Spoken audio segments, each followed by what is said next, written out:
Welcome to Reducing Risk, a series of podcasts from Medical Protection created specifically for clinicians in Aotearoa, New Zealand. Reducing Risk looks at key medical legal issues in our jurisdiction and provides helpful advice and guidance on how to manage those risks. So the last couple of podcasts that we've done have been about the personal impact of dealing with an adverse event or a complaint. And we thought we really should follow that up with a podcast talking about what you can do to help yourself and your colleagues if you're in that situation. So today I have with me Dr. Tim Cookson. Hi, Tim. Morning, Lucy. Dr. Sam King. Hi, Sam. Hey, Lucy. And me, Dr. Lucy Gibbard. We're all medical legal advisors at Medical Protection Society, whose voices you probably now know well. So when we're thinking about what we can do to help ourselves and our colleagues when they're dealing with a complaint or an adverse event, I think the first thing to say for this podcast is none of us are psychologists. None of us are trained therapists. And so our advice is going to be very general advice and based on our experience, probably combined 40 years or so of giving medical legal advice over the phone and assisting members through complaints, HDC, Medical Council. And so it's based on our experience rather than what our actual profession is. And so I just want to be clear that, there are definitely situations where seeking professional help is definitely going to be the way to go. So we're going to give some general advice here, but please be aware that there are probably professionals out there who could do better than us. Would you guys agree? Well, apart from the fact that we're normally perfect, yes, okay. Lucy, I agree. Okay, so look, there are lots of articles and lots of resources out there about how we cope with adverse events and complaints.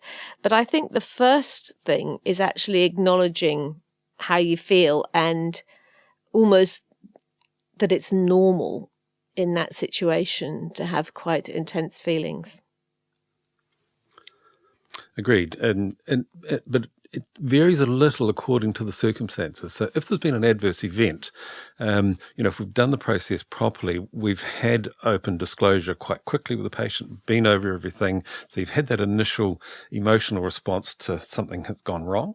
And then there's the later bit, because the complaint always comes later, is the, oh my goodness, how am I going to deal with this complaint? I've already had the difficulty of dealing with the fact that things went wrong and my role in that, and now I've got to deal with the issue of the complaint. So it's kind of it's a two-tier thing often, isn't it, when there are complaints? Yeah, and I think that acknowledging that it's normal to feel really bad is really important, because I think often your feelings actually make you isolate yourself, that actually you're feeling bad about yourself as a doctor or as a clinician. You're feeling really isolated from your peers, thinking, I'm sure none of them would have done this. And that tends to make us withdraw from the support systems that we'd normally use. So I think it's really important to acknowledge when these things happen, we feel really bad. And actually, rather than withdrawing, that is the time to start seeking support. I agree with that. I think different people respond in different ways. So I think there are some doctors who will perhaps want to be in denial. If you put your head in the sand, it's much easier. And, there are some of us who, when something goes wrong, we don't want to talk to the patient, we don't want to talk to anyone about it because we can't deal with it ourselves. And we carry on as though everything's okay, or I didn't actually do anything wrong. Whereas there are other people who just feel so bad and want to quit medicine because it feels so terrible, that deer stuck in the headlights. And I agree, Lucy, that acknowledging what we're feeling is really important. I don't think, maybe this is an overgeneralization that I'm making, but often we as doctors, I think, because we're in our clinical brain and it's patients who feel things and have emotions, that often we don't realise that we actually do. So, acknowledgement is important.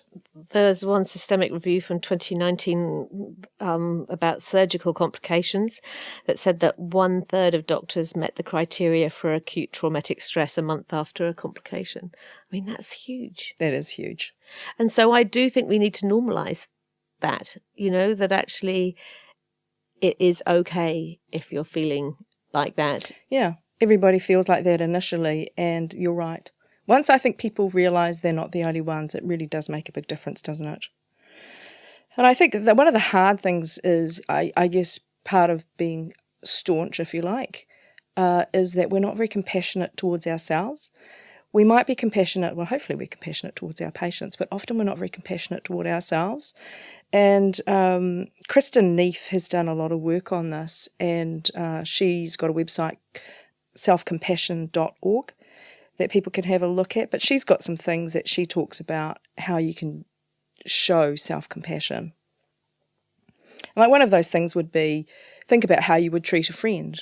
Most of us, if a colleague came up to us and told us that they were having a really terrible day and they'd made an error or had a really poor outcome, we would respond with compassion and understanding.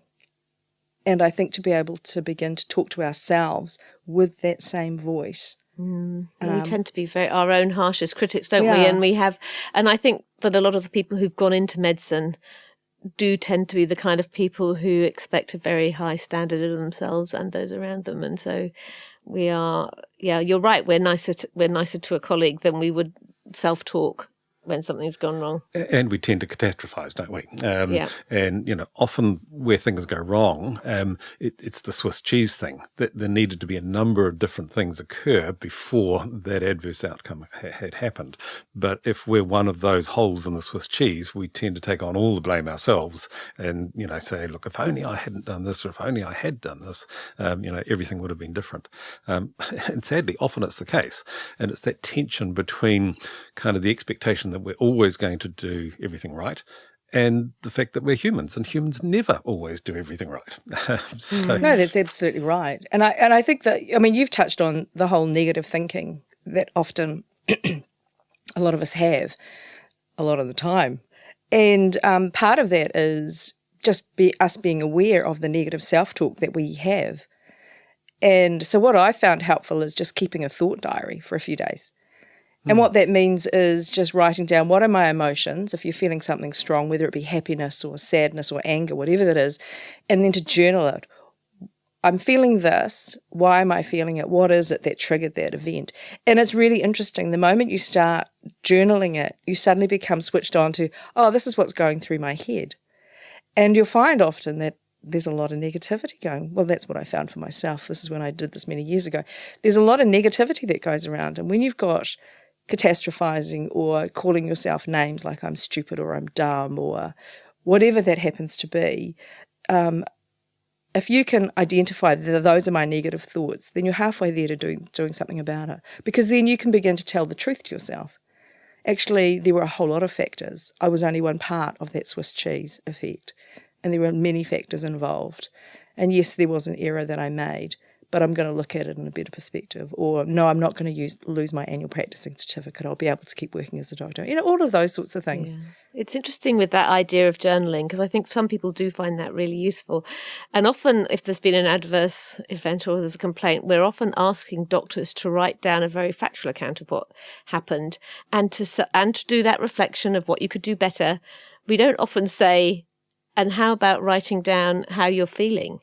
In a separate document. Obviously, that's not necessarily what's going to go to the patient, but actually we're so keen on people writing down what happened and doing a reflection on what they could have done better. We maybe should be saying, and actually you could also spend some time reflecting on being kind to yourself and actually how are you feeling and how are you coping with that, and doing that journaling thing. And there's a really important resource that I think is underutilised, and that's the trusted colleague. And we know from surveys that we've done of our members that a trusted colleague has been the one person from whom they've gained the most benefit in terms of dealing with the emotions relating to a complaint. As we talked about in a previous podcast, often the response we get when we go to a colleague and say, look, I've done this, is that they then tell the story of something worse that they have done, and therefore, you know that they understand. And it's kind of different from talking with family, because family's great. I mean, you need to involve them, but they don't have that understanding of what it's like to be in that position and having that outcome occur, whereas our colleagues do. It's important to choose the right colleague. Some of our colleagues tend to be critical rather than supportive, but I think you'll probably know that already, and you wouldn't go to the person in your practice, for example, who was always making adverse comments about other people's activities. And you may want to go to a colleague who's in a completely different field, just to sort of have a completely new perspective. But it does help to have a colleague in the same field, because you often do feel quite professionally isolated if there's been an adverse outcome or a mistake or a complaint. And actually having a colleague in the same field actually do that professional reaffirmation of, no, you're an okay GP, or you're an okay urologist, or you're an okay ophthalmologist, or whatever it is, that nobody else can give you that apart from another colleague saying, okay, so this has happened, but actually I would send my family members to you. I would still trust you in your profession. And no one but a colleague can do that for you, can they? In theory, a peer review group might be the appropriate place to talk about, but actually that's quite confronting if you've got, say, 8 of your colleagues there. That's a big thing to do. And you may decide that actually, no, I know 2 of those people who won't be supportive, and therefore I'm not going to use that forum to get support. I think another thing that's important is to take care of yourself. Things like being easy on yourself, lighten your workload if that's possible, to take some stress off, or, go plan some things that you enjoy. When we go and do things, we enjoy, then that obviously lifts, hopefully, our mood, and it distracts us. And what you don't need is to be thinking, because that's exactly what we do. When something goes wrong, we think about it 24/7. We go to sleep thinking about it, we wake up, we're thinking about it, and it follows us all day. But when you do something you enjoy, it's kind of like mindfulness. It doesn't have to be a big thing, but, mindfulness is about bringing yourself to the present so that you don't think about that problem 24/7. It's too hard to live with. I just wanted to go back a little bit to that thing about helping colleagues. There's a really interesting article by Collins and Williams, Australians, about coping with adverse outcomes in O&G. And they've actually written down a toolbox on how to help a colleague who comes to ask you. And I think that's a really good idea, because we're all going to be in that situation at some point in our careers. Not that it's our complaint or our adverse outcome, but actually it's a colleague who's coming to us. And how do we react when our colleague tells us about something that absolutely, has gone wrong? Because what we don't want to say is, oh my goodness, did that happen? Oh my goodness, that's terrible. You actually want to make sure you're saying the right things. And they have this toolbox, about making sure you're checking in with your colleagues, and that rather than just asking about the medical facts, you are actually talking to them about how they're feeling and making sure they're okay and acknowledging their distress, making sure that you're a good sounding board and you listen without judgment, and sharing stories and following up. So, I think there are resources out there for how we can help each other, because I think, we're thinking about the clinician who's in the situation, but actually sometimes you're going to be the person who's going to be approached for help. And probably the key there is for that colleague who's been approached to say, yeah, it feels awful, doesn't it? Yeah. It's a horrible, horrible feeling. Yeah. And just that knowledge that other people have felt the same in similar situations can really be helpful, because, again, there are disconnects involved, aren't there? Often you can intellectualize and say, okay, well, look, I made an error, but it wasn't. In fact, when you look at the facts, it wasn't a terribly significant error, even though the outcome was terrible.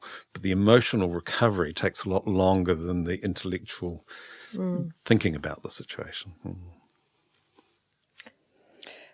We always say, if there's something that's gone wrong, that it's always good to write some kind of an apology, or speak to the patient and provide some kind of an apology for whatever the error was. And I mean, even if there wasn't any error, but the patient has had a poor outcome, patients do want, it's always important to acknowledge they've had a poor outcome and that you're very sorry that it's happened. it's all of those sorts of things. But I actually think it's harder for us to think about ourselves. Do we forgive ourselves? Do we can we actually do that? I don't think it's an easy thing to do, but I think it's important. But I actually also think that going back to that, talking to the patient, is actually a very important part of the clinician healing as well. Because I think we've talked frequently to doctors who are going into meetings with patients where there's been a complaint or an adverse outcome, and they're often very heightened anxiety about what the patient's going to say, how aggressive or critical they're going to be, and how upset they're going to be. But actually, sometimes that discussion in itself can be very healing for the doctor when they actually hear how it impacted the patient, where they give a heartfelt apology for anything that they did do wrong. And it can be a process that really helps the clinician get through it, to actually have interacted with the patient and had that conversation. So I think it's part of the, yes, we need to be nice to ourselves, but actually sometimes that conversation with the patient can be helpful in the right context, though, because I think it's really important not to go into those patient meetings if you are overly emotional yourself, if that's not going to be something you're going to be able to control. I think it's really important the patients aren't burdened in addition to the outcome with your problems as well, So I think making sure that you go into those patient meetings with the strength you need to make sure that you are having a professional interaction with a patient, and taking a senior colleague, all those kind of things, getting somebody else I to help do think, though, that not all family meetings go well. Sometimes the family or the patient are extremely angry, and often it's hard to tell what their emotion's going to be. No, too. And that isn't necessarily going to be helpful. No. So I guess to think carefully, is this an appropriate situation, as you said? Choose the right situation to go into a family meeting. We do know, of course, though, that when patients feel abandoned by their carer, particularly when something goes wrong, that is one of the precipitating factors for lodging a complaint. And I can think back, and I frequently do actually, to one of the toughest periods of my career. When I was doing obstetrics, I was looking after a woman who was not my patient, so I hadn't met her before. Her GP was on holiday. She was having a third baby. Everything was going fine in early stages of labour, but not progressing. Did the appropriate things, talked to the consultant. Yes, it's okay to augment the labour. Got back home. Within about half an hour, I got that call that you dread from delivery suite, was, "We need you now," and went back in. She had ruptured a uterus at a very early stage in labour. By the time that the baby was born alive, but severely affected by hypoxia as a result, she lost her uterus and nearly died from blood loss. The baby survived for about a week in the neonatal unit before dying. And even though I dreaded it, I knew that the right thing to do was to go up to the neonatal unit every day and just sit with them. There was nothing to say. There were no words really that would convey it. But I really wanted to just for them to know that I hadn't abandoned them. Did you find that healing for you? It was something I felt I had to do. I don't know if it was healing or not. But I knew I'd done the right thing by doing that, and probably that did help, knowing that I hadn't run away from what was a horrible situation. Yeah. But I do think forgiving yourself for errors made is hard. And I don't have a key for that. I don't have here's the magic cure for that. But I know it's important, because if we don't do that, it's very difficult for us to move on. And I think the other thing to think about is getting professional help. I mean, the question always is, if something has gone badly wrong and you're severely affected, should you be working? Do you need to see your GP and get some time off? I think, some people would say, I'd rather keep on working. I don't want to think about it. I just want to keep going. And as long as you're competent and you're not going to have another issue because you're not concentrating, then that might be appropriate. But actually, it might also be that you take some leave. You go and see your GP and you get a medical certificate to say that you're going to take some time off. Yeah, it's interesting. Some members want to keep working because it distracts them. It occupies their mind and they don't have to think about that issue all the time, whereas often if you take leave, or you've got all this spare time and all you're going to do is mull and over this. So I guess it depends on each person what they find most appropriate. Certainly when members have asked me about that, obviously that's a decision they need to make. But I sort of try and point out to them that, yes, although you may be distracted from the issue that you're trying to get distracted from, that mere distraction means that you won't be focusing quite so well at work. And just try and imagine if something else goes wrong while you're in this state, how will that be? Do you really want to take that risk? Yeah, I talk to members about this sort of thing, and I guess it comes down to their own judgment around what they think is appropriate. Because some doctors say, no, I'm fine. That's their self-assessment, and I'd rather work. And I think that they're very likely to be just that, fine to work. But of course, if we would always advise our members that if you're not fit to work, you should not work. It's really important that you don't work. Yeah. And I do think it's one of the things that I often talk to practice managers about, that, if they receive an HDC letter, giving it to the doctor at lunchtime when they're about to go into an afternoon clinic is not an ideal time to be doing that. That actually, I've had a complaint letter that came at lunchtime, and I worked the afternoon because but actually I'm sure I was pretty distracted and not working at a very effective level. So I think you do need to think about those kind of things. And if you are feeling very stressed or distressed, actually maybe not seeing patients for that rest of the afternoon might have been the better option that I should have taken in retrospect. And the immediate shock phase, for sure. Yeah. Because you're like deer caught in the headlights, aren't you? In which case, yeah, of course. Because you're not, in that moment, you're not necessarily fit. One of the things I think that is quite helpful is to broaden your perspective. And I know that in the article by Cunningham that came out many years ago where he talked about this, Wayne Cunningham,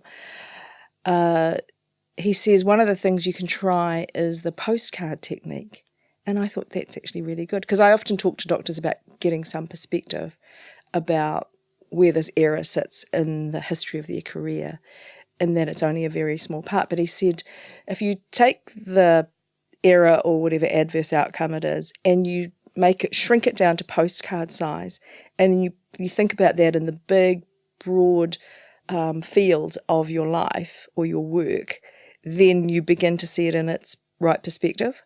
Because when we focus on it and it's right up close, that's all we can see. But if we shrink it down to postcard size, we begin to get a better perspective. Oh yeah, I've been working for 20 years. I've seen thousands of patients. This is the first time this has ever happened. I've done a really good job for, so many thousands of people. And it begins to give you a better perspective and hopefully makes you feel more optimistic, more positive. I had a supervisor who once said, keep every thank you letter you ever get from a patient and keep them in a drawer. And if you get a complaint, go and read all your thank you letters so that you can actually balance it, that yes, there's one patient that's unhappy with you, but actually there's been a whole pile that have been very happy with you. And the majority of the patients that you don't hear from are happy, so yeah, keep your thank you letters as your kind of support support system. Getting perspective is so important. Yeah. And it's hard to do when you're in the moment. And that's why speaking with colleagues or friends can really help, because they will help you find that perspective. And the other thing, of course, that we do as medico-legal advisors is if we detect that someone's really stressed by what's going on, as well as advising them maybe you should be going and seeing your GP and getting some immediate help, is the counselling service that MPS offers. And, there's a bit of a delay, obviously, in getting into that. So that often is more useful for those people who have had the initial shock. They may be back at work, but it's still interfering because they're just reprocessing what's going on. And so that's certainly a very valuable service. And when we did our survey early on in the service's life, certainly the results from the members who used it was very positive. And professional supervision is another very useful tool if you're in that situation.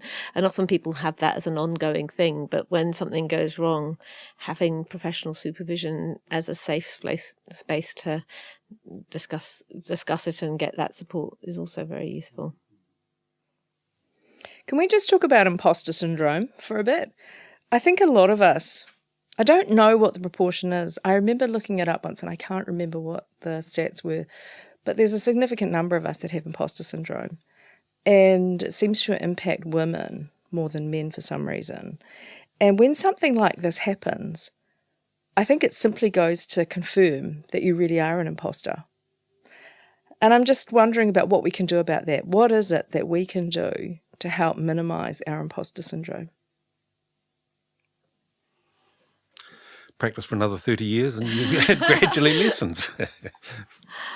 It's a really hard one, isn't it? Because we tend to emphasize the view that we have. So if we're feeling not confident, everything that goes wrong, we'll hold on to that, and all the things that have gone right, we ignore them. So you persevere in the view and you listen to the evidence that brings that view. So I think it's perspective again.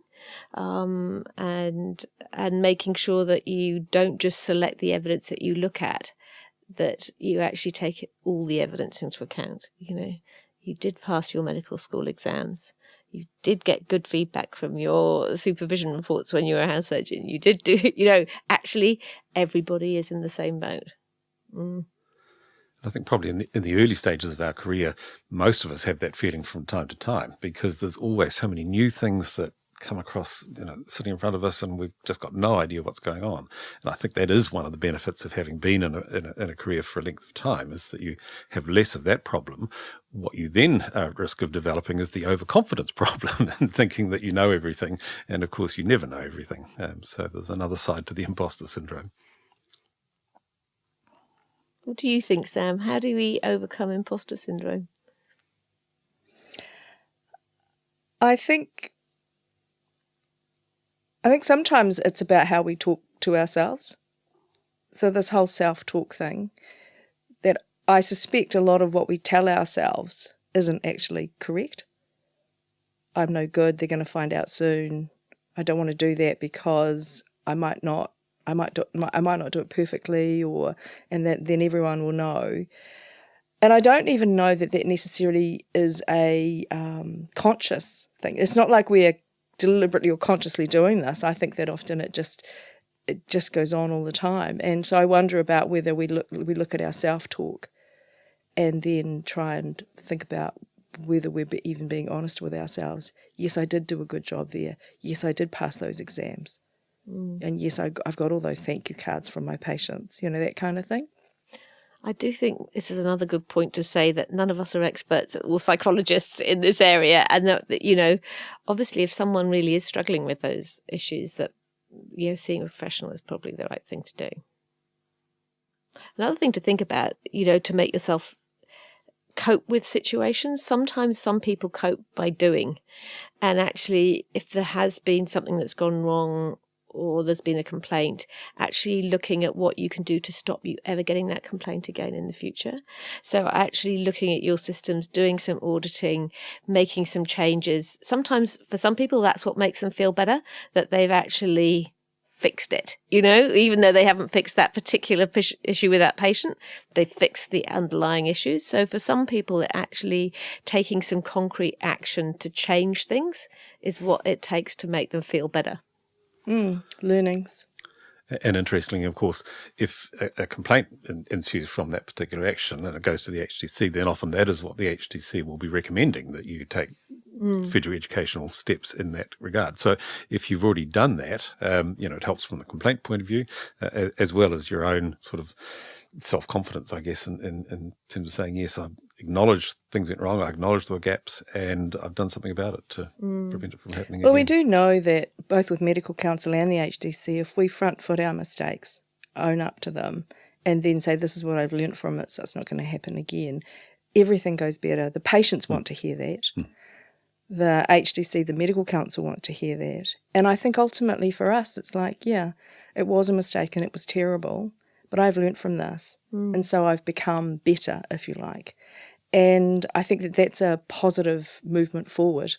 And sharing your learnings. Yeah. I remember I got a complaint once from a patient who was palliative, and the complaint was that I hadn't kept in touch with them enough.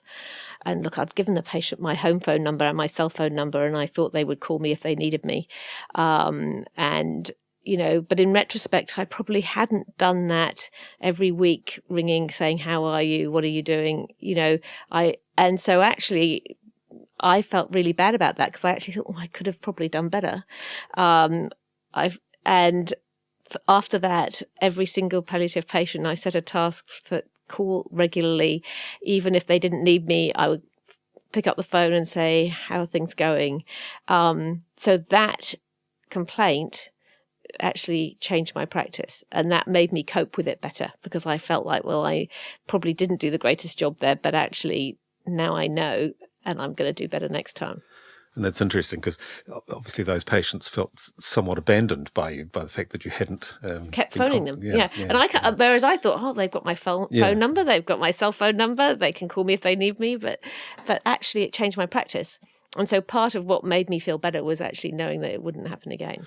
And it was also different in expectations, wasn't it? They had an expectation which they hadn't voiced to you, that you would be contacting them regularly. And so maybe that's one thing to discuss as well in the early stages. You know, do you want me to be contacting you regularly, or are you happy just to leave it? Yeah, I didn't actually ask any other patients after that. I just set up. I just did it. So there you go. And sometimes it was kind of like, why are you calling me? But no, I just think I'm probably one of the kind of people that needs to do something, you know, to make me feel better that I have. I think, though, that for all of us, if we know that we're better doctors as a result of a complaint that's happened, then I think that that's positive. It's definitely not a negative thing. I think it helps us to get over the difficulty we experience. Yeah. And it's a good outcome.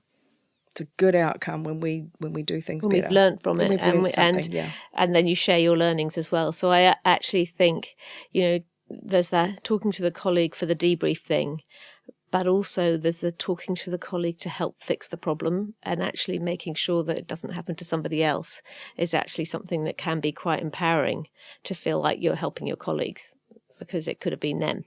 And actually, I'm going to make sure it isn't. And so I'm helping future patients and everyone else, so that it can be quite an empowering thing to go back to peer group later, what I have learned and what you guys can learn from what I've, what went wrong for me.